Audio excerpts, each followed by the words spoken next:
ഇത്തവണ നിയമസഭാ തെരഞ്ഞെടുപ്പ് നടക്കുന്ന മണ്ഡലങ്ങളിൽ ഏറ്റവും ശ്രദ്ധേയമായ മത്സരം നടക്കുന്ന മണ്ഡലമാണ് വട്ടിയൂർക്കാവ് മണ്ഡലം. തിരുവനന്തപുരം ജില്ലയിലെ തിരുവനന്തപുരം നഗരത്തിലെ വട്ടിയൂർക്കാവ് മണ്ഡലം. ആ ഒരു മത്സരത്തിന് മറ്റൊരു പ്രത്യേകത കൂടിയുണ്ട്. കെ മുരളീധരൻ, കേരളത്തിലെ രാഷ്ട്രീയത്തിലെ ഭീഷ്മാചാര്യനായിരുന്ന മുൻ മുഖ്യമന്ത്രി കെ കരുണാകരന്റെ മകനായ കെ മുരളീധരൻ മത്സര രംഗത്തുള്ള മണ്ഡലം എന്ന ഒരു പ്രത്യേകത കൂടി വട്ടിയൂർക്കാവ് മണ്ഡലത്തിനുണ്ട്.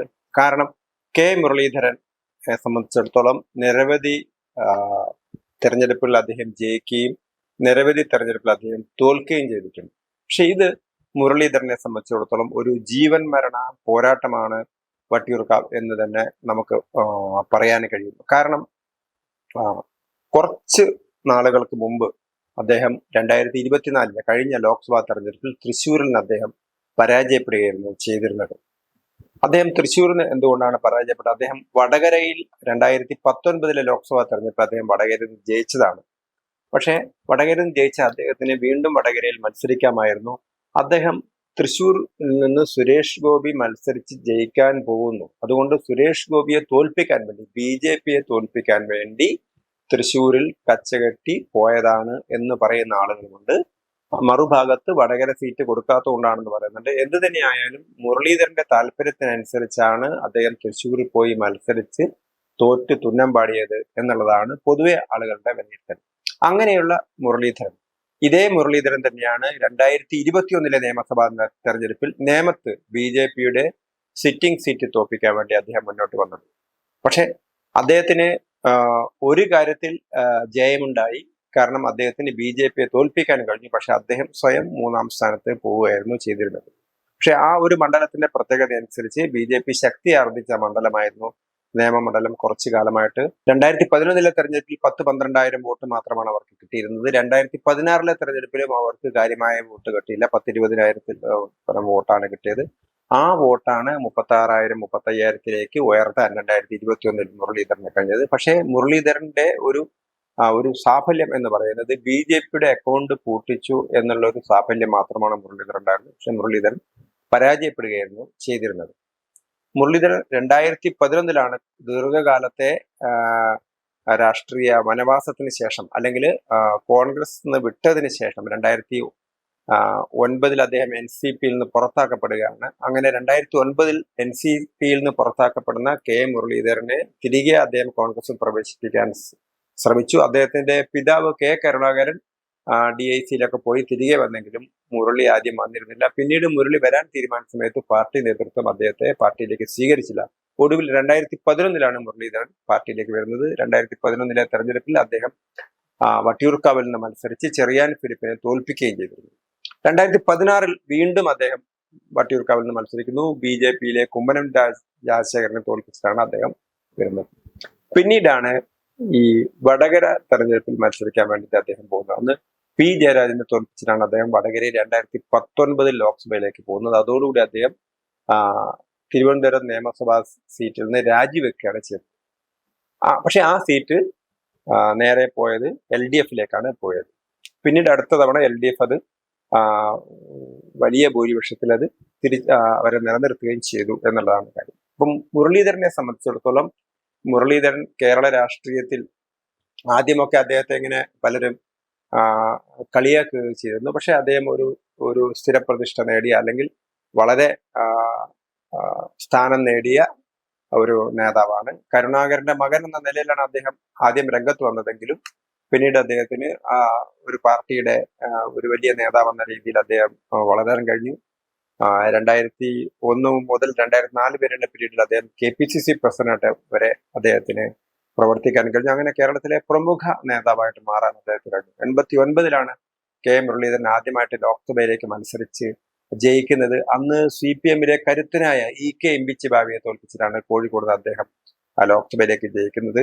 തൊട്ടടുത്ത തവണ അദ്ദേഹം ജനതാദളിന്റെ വീരേന്ദ്രകുമാറിനെയാണ് തോൽപ്പിച്ചത്. പക്ഷെ തൊട്ടടുത്ത തവണ അദ്ദേഹം വീരേന്ദ്രകുമാറിനോട് പരാജയപ്പെടുകയായിരുന്നു ചെയ്തിരുന്നത്. അങ്ങനെ 2 പരാജയം, 1 തോൽവി. ഈ തോൽവി കഴിഞ്ഞ ഉടനെയാണ് അദ്ദേഹം പോയി തൃശ്ശൂരിൽ മത്സരിക്കുന്നത്. ആ തൃശ്ശൂരിൽ നിന്ന് അദ്ദേഹം തോൽക്കുകയാണ് ചെയ്യുന്നത്. പക്ഷെ പിന്നീട് കോഴിക്കോട് വന്നിട്ട് അദ്ദേഹം ജനതാദളിന്റെ കർണാടകക്കാരനായിട്ടുള്ള CM ഇബ്രാഹിമിനെ അദ്ദേഹം തോൽപ്പിക്കുന്നു. അങ്ങനെ വീണ്ടും മുരളീധരൻ ലോക്സഭയിലേക്ക് ജയിക്കുകയാണ് ചെയ്യുന്നത്. ഇതിനിടയിലാണ് കോൺഗ്രസിനകത്ത് പിന്നീട് അദ്ദേഹം KPCC പ്രസിഡന്റ് ആവുന്നു. പിന്നീടാണ് ആഭ്യന്തര പ്രശ്നങ്ങളൊക്കെ ഉണ്ടാവുന്നത്. കരുണാകരനും മകനൊക്കെ പാർട്ടിയിൽ നിന്ന് പുറത്തു പോകുന്നു. കരുണാകരൻ തിരിച്ചു വരുന്നു. മുരളീധരനാണെങ്കിൽ NCPയുടെ സ്ഥാനാർത്ഥിയായിട്ടും അതിനു മുമ്പ് DICKയുടെ സ്ഥാനാർത്ഥിയായിട്ടും ഒക്കെ മത്സരിക്കുന്നുണ്ട്. അദ്ദേഹം കൊടുവള്ളിയിൽ മത്സരിച്ചു തോറ്റു. വയനാട് നിന്ന് പാർലമെന്റിലേക്ക് മത്സരിച്ചു തോറ്റു. പക്ഷെ ഇടക്കാലത്ത് അദ്ദേഹത്തിന്റെ പാർട്ടി CPMമായിട്ടൊരു ധാരണയിലെത്തിയിരുന്നു. പക്ഷേ VS അച്യുതാനന്ദന്റെ കടുത്ത നിലപാടുകളെ തുടർന്ന് അദ്ദേഹത്തിന് ഇടതുപക്ഷ മുന്നണിയിലേക്ക് പോകാൻ പറ്റിയില്ല. അങ്ങനെ ഒരു രാഷ്ട്രീയ വനവാസമാണ് കുറെ കാലത്തേക്ക്. അങ്ങനെ മുഖ്യധാര രാഷ്ട്രീയത്തിൽ നിന്ന് അദ്ദേഹം മാറി നിൽക്കേണ്ടി വന്നു. അല്ലെങ്കിൽ കോൺഗ്രസിൽ അദ്ദേഹത്തിന് സീറ്റൊന്നും കിട്ടിയില്ല എന്നുള്ളതാണ് കാര്യം. 2004 KPCC പ്രസിഡന്റ് ആയിരിക്കെ മുരളീധരൻ മന്ത്രിയാവുകയാണ് ചെയ്യുന്നത്. അപ്പം ആ മന്ത്രി നിയമസഭാംഗമല്ലാത്ത ആള് മന്ത്രിയായതിനെ തുടർന്ന് അദ്ദേഹം നിയമസഭയിലേക്ക് തെരഞ്ഞെടുക്കപ്പെടേണ്ടിയുണ്ടായിരുന്നു. അങ്ങനെ വടക്കാഞ്ചേരി മണ്ഡലത്തിൽ ബാലരാമനെ കൊണ്ട് രാജിവെപ്പിച്ച് അദ്ദേഹം അവിടെ മത്സരിക്കുന്നു. പക്ഷെ ആ തെരഞ്ഞെടുപ്പിൽ അദ്ദേഹം ഉപതെരഞ്ഞെടുപ്പ് അദ്ദേഹം തോക്കുകയാണ് ചെയ്യുന്നത്. അപ്പം കേരളത്തിൽ ആദ്യമായിട്ടാണ് ഒരു മന്ത്രി, മത്സരരംഗത്തുള്ള മന്ത്രി ഉപതെരഞ്ഞെടുപ്പിൽ മത്സരിച്ച് തോൽക്കുന്നത്.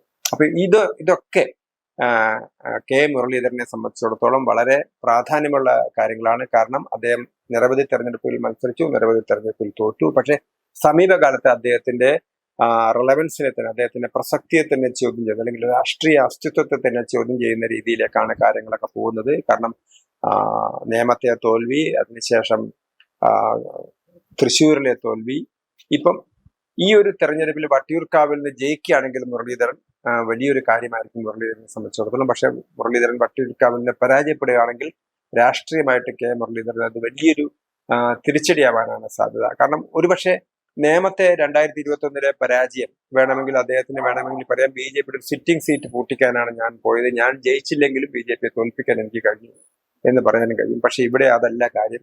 ഇവിടെ വട്ടിയൂർക്കാവ് അദ്ദേഹം മത്സരിച്ച് ജയിച്ച ഒരു മണ്ഡലമാണ്. ആ മണ്ഡലത്തെ ഉപേക്ഷിച്ച് പോയ ആളാണ്. അപ്പൊ അതുകൊണ്ട് തന്നെ അവിടെ എങ്ങനെയെങ്കിലും ജയിച്ചേ മുരളീധരന് മതിയാവൂ. അവിടെ തോറ്റു കഴിഞ്ഞാൽ അദ്ദേഹത്തോട് യാതൊരു സിമ്പതിയും ഉണ്ടാവില്ല. ജയിച്ചു കഴിഞ്ഞാൽ അദ്ദേഹത്തിന് സ്ഥാനമാനങ്ങളൊക്കെ കിട്ടും. അദ്ദേഹത്തിന് ഒരുപക്ഷെ മന്ത്രിയാവാൻ പറ്റും. വേണമെങ്കിൽ കേരളത്തിലെ കോൺഗ്രസ് UDF അധികാരത്തിൽ വരികയാണെങ്കിൽ ആരാണ് UDFന്റെ നേതാവ് എന്ന കാര്യത്തിലൊക്കെ വേണമെങ്കിൽ മുരളീധരന് വേണമെങ്കിൽ ആവാം. കാരണം മുരളീധരൻ KPCC പ്രസിഡന്റ് ആയിരുന്ന ആളാണ്. മുരളീധരന് വേണമെങ്കിൽ മുഖ്യമന്ത്രി ആവാം. അപ്പൊ അങ്ങനെയൊക്കെ സാധ്യതയുള്ള ഒരാളാണ്. പക്ഷെ മുരളീധരൻ വട്ടിയൂർക്കാവ് നിന്ന് ജയിച്ചു വരണം. അവിടെ സിറ്റിംഗ് MLA VK പ്രശാന്താണ്. CPMന്റെ MLA ആണ്. അദ്ദേഹം നേരത്തെ തിരുവനന്തപുരം മേയറായിരുന്നു. അതേപോലെ തന്നെ മുൻ DGP R ശ്രീലേഖയാണ് BJPയുടെ സ്ഥാനാർത്ഥിയായിട്ട് മത്സരിക്കുന്നത്. കഴിഞ്ഞ തദ്ദേശ സ്വയംഭരണ തെരഞ്ഞെടുപ്പിൽ BJP മികച്ച പ്രകടനമാണ് കാഴ്ചവെച്ചത്. അതേപോലെ ലോക്സഭാ തെരഞ്ഞെടുപ്പിലും വട്ടിയൂർക്കാവ് മണ്ഡലത്തിൽ BJPക്കായിരുന്നു ലീഡ്. അതുകൊണ്ട് തന്നെ BJPക്കും ഒരു മേധാവിത്വമുണ്ട് വട്ടിയൂർക്കാവിൽ. അതേപോലെ സിറ്റിംഗ് MLA എന്ന നിലയിൽ VK പ്രശാന്തിനും LDFിനും ഒരു മേധാവിത്വമുണ്ട്. ഈ രണ്ട് മേധാവിത്വത്തെയും തട്ടിമാറ്റിക്കൊണ്ട് വേണം മുരളീധരനെ ജയിക്കാൻ. അപ്പം കേരള രാഷ്ട്രീയത്തിൽ ഇത്രമാത്രം സ്വാധീനമുണ്ടായിരുന്ന ഒരു നേതാവായിരുന്നു കരുണാകരൻ. ആ കരുണാകരന്റെ മകൻ ഇപ്പോഴും കോൺഗ്രസിൽ തുടരുന്നു. അതേസമയത്ത് മകൾ ഇപ്പോൾ BJPയിലായിരിക്കുന്നു. മകൾ BJPയുടെ സ്ഥാനാർത്ഥിയായിട്ട് തൃശ്ശൂരിൽ മത്സരിക്കുകയാണ്. അപ്പം അങ്ങനെ ഒരു പരിസ്ഥിതിയിൽ മകൾ പത്മജ ഓൾറെഡി BJPയിൽ പോയി കഴിഞ്ഞു. ഇനി മുരളീധരനെ കോൺഗ്രസിൽ മാത്രമേ നിൽക്കാൻ പറ്റൂ. കോൺഗ്രസിൽ അദ്ദേഹത്തിന് ഒരു കാര്യമായ ശക്തിയും ശേഷിയും ഒക്കെ ഉണ്ടാവണമെങ്കിൽ അദ്ദേഹത്തിന് തെരഞ്ഞെടുപ്പ് ജയിച്ചേ പറ്റൂ. അല്ലെങ്കിൽ മുരളീധരനെ സംബന്ധിച്ചിടത്തോളം മുരളീധരൻ നിലനിൽപ്പിന് വേണ്ടിയുള്ള ഒരു ജീവൻ മരണ പോരാട്ടമാണ് മുരളീധരൻ നടത്തുന്നത്. ആ പോരാട്ടത്തിൽ മുരളീധരന് വിജയിക്കാൻ കഴിയുമോ വട്ടിയൂർക്കാവിൽ എന്നുള്ള ചോദ്യമാണ് ഈ തെരഞ്ഞെടുപ്പ് ഉയർത്തുന്നത്.